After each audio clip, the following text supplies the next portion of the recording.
કેન્દ્રીય ગૃહમંત્રી અમિત શાહ ઘાટલોડિયા ખાતે પહોંચ્યા હતા અને જ્યાં પોલીસ રહેણાંક આવાસનું ઉદ્ઘાટન કર્યું હતું, ખાતમુહૂર્ત કર્યું હતું। અમિત શાહે પોલીસ રહેણાંક આવાસનું ખાતમુહૂર્ત કર્યું હોવાનું સામે આવ્યું છે।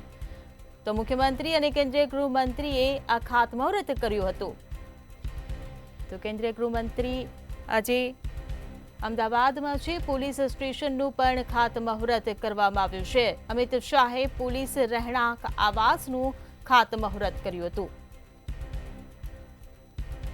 ત્યારે કેન્દ્રીય ગૃહમંત્રી અમિત શાહ ઘાટલોડિયા ખાતે પહોંચ્યા હતા, જ્યાં અમિત શાહે પોલીસ રહેણાંક આવાસનું ખાતમુહૂર્ત કર્યું હતું।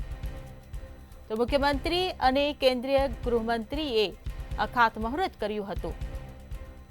તો પોલીસ સ્ટેશનનું પણ ખાતમુહૂર્ત કરવામાં આવ્યું હતું। તો અમિત શાહે પોલીસ રહેણાંક આવાસનું ખાતમુહૂર્ત કર્યું હતું।